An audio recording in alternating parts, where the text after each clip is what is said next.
اعوذ باللہ من الشیطان الرجیم بسم اللہ الرحمن الرحیم۔ ایک چھوٹا سا جملہ ترکیب کرنے کے لیے ہمیں حکم دیا گیا ہے۔ ترکیب کرنے سے پہلے یہ عرض کرتا چلوں، ترکیب اس لیے کی جاتی ہے کہ ہمیں ترجمہ کرنا آئے۔ اگر آپ کی ترکیب آپ کے ترجمے سے موافقت نہیں کرتی، اس کا مطلب یہ ہوتا ہے کہ آپ یا ترکیب میں کہیں غلطی کر رہے ہیں یا پھر آپ ترجمے میں کہیں غلطی کر رہے ہیں۔ ہم نے سوشل میڈیا پر، فیس بک پر، واٹس ایپ پر بہت سارے احباب کو یہ توجہ دلائی کہ جب بھی ترکیب کریں تو ترجمہ ضرور کر دیا کریں، کیونکہ ترکیب کی تصحیح اور تغلیظ ترجمے پر ڈیپینڈ کرتی ہے۔ اگر ترجمہ آپ کی ترکیب کو ڈیفینڈ نہ کرے، اس کا دفاع نہ کرے، تو اس کا مطلب یہ کہ آپ کا ترجمہ الگ کہیں جا رہا ہے اور آپ کی ترکیب کہیں الگ جا رہی ہے۔ اس بات کا خیال رکھنا بڑا ضروری ہوتا ہے۔ اگر آپ اس کا خیال نہیں رکھتے، ٹکڑے کر دیتے ہیں، تو پھر مضمون عبارت سمجھنا بیکار ہو جائے گا۔ پھر آپ ترکیب کس لیے کر رہے ہیں، کیا مطلب بنتا ہے آپ کی ترکیب کرنے کا؟ اگر آپ نے ترجمہ یوں کرنا ہے کہ نہ آپ کلام میں نمک کی طرح کھانے میں ہے، تو نہ آپ کلام میں نمک کی طرح کھانے میں ہے، یہ کون سی اردو ہے اور کیسی اردو ہے اور کیسا ترجمہ ہے؟ اس نے اپنے متعلقات جوڑے ہی نہیں۔ چونکہ متعلقات نہیں جوڑے، اسی لیے ترکیب کرنے والا ترکیب اگر درست کر کے یہ والا ترجمہ کرے گا تو اس کی ترکیب کو ایکسیپٹ نہیں کیا جائے گا۔ ترجمہ بھی اسی طرح کرنا چاہیے جس طرح آپ نے ترکیب کے متعلقات جوڑے۔ ترکیب میں جہاں آپ نے جس کو جوڑا ہے، ترجمے میں بھی وہ وہی جڑ کے آنا چاہیے۔ اس پہ میرے خیال میں ہمیں بڑی توجہ کی ضرورت ہوتی ہے۔ کرتے ہیں اس کی ترکیب۔ المحبوب صرف العال بنا دیں،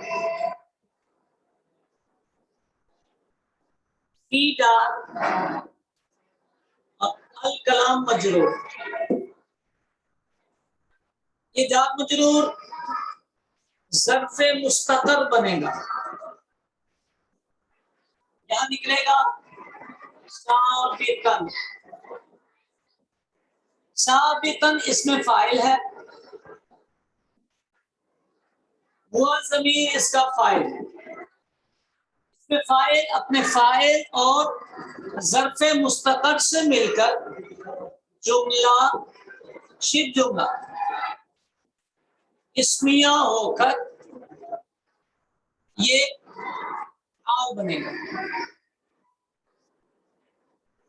آل اور فلعال مل کر یہ مبتدا بنے گا۔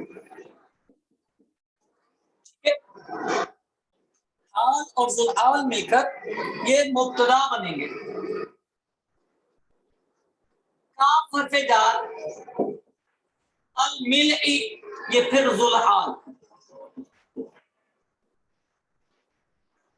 فی جار الطعام مجرور،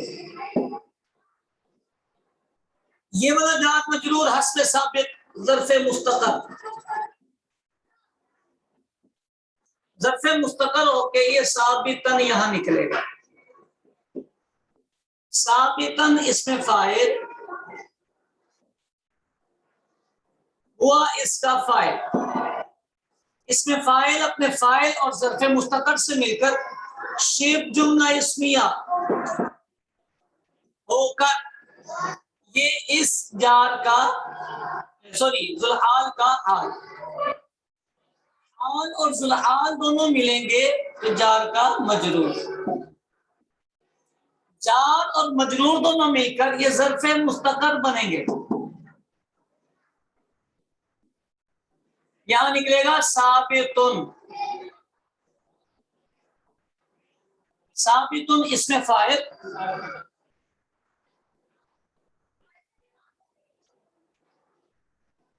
ثابتن اس میں فاعل، ہوا اس کا فاعل، اور یہ ظرف مستقر مل کر شبہ جملہ اسمیہ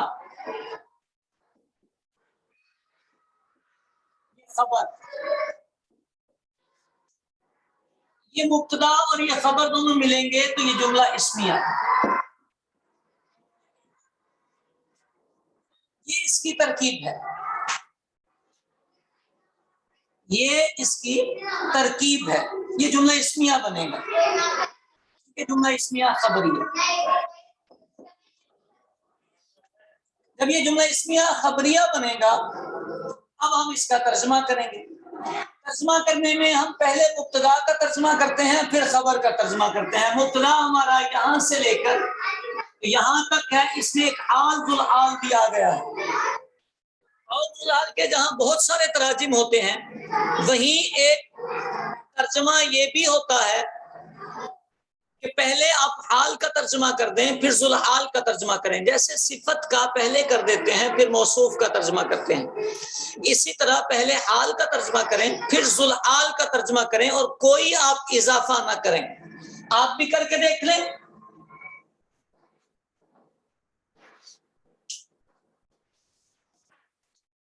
النحو فی الکلام، اس کا ترجمہ ہے کلام میں نحو، کلام میں نحو۔ یہ فی النحوی ظرف مستقر ہو کے حال بنا تھا، ثابتن نکالا تھا، ثابتن نکالا تھا ہم نے، ثابتن فعل عام ہے، اس کا ترجمہ نہیں کیا جاتا، تو ثابتن کا ترجمہ میں نے نہیں کیا، فی الکلام کا ترجمہ پہلے، اب کا بعد میں، حال اور ذو الحال کا یہ ترجمہ ہوا ہے، دونوں مل کر یہ مبتدا بنے ہیں، نحو میں کلام۔ اسی طرح یہ جملہ بھی چونکہ وہی ترکیب ہے حال ذو الحال والی، نحو میں کلام، کھانے میں نمک، نحو میں کلام کھانے میں نمک کی طرح، یہ کاف آیا ہے۔ یہاں پر جو ہم نے ثابتن نکالا تھا اس کا ترجمہ نہیں ہوا، وہ بھی فعل عام تھا، یہ ثابتن تھا، اس کا بھی ترجمہ نہیں ہوا، یہ بھی فعل عام تھا، لیکن ترتیب ہمارے کلام کی آپ دیکھیں، یہ جو ہم نے جملے بنائے ہیں، جو مرکبات جہاں قائم کیے ہیں، ہم نے ترجمے میں بھی وہی تعلقات جوڑے ہیں۔ اس فی الکلام کا تعلق ہم نے اس نحو سے جوڑا ہے، اس کو حال بنایا ہے، تو یہ کلام میں نحو، جار مجرور اردو میں بھی آپ کو نحو کے ساتھ ہی ملے گا، کھانے میں نمک یہ بھی ویسا ہی ملے گا، کی طرح ہے، کلام میں نحو کھانے میں نمک کی طرح ہے، پہلے مبتدا کا ترجمہ پھر خبر کا ترجمہ، آخر میں ہے، یہ جملہ اسمیہ کا انداز ہوتا ہے۔ جب بھی ترجمہ کریں ترکیب کریں تو اس کا خیال ضرور رکھیں کہ آپ کے متعلقات جیسے عربی میں آپس میں تعلق قائم کرتے ہیں، اسی طرح آپ کی اردو میں بھی تعلقات درست رہنے چاہیے۔ ٹھیک ہو گئی بات؟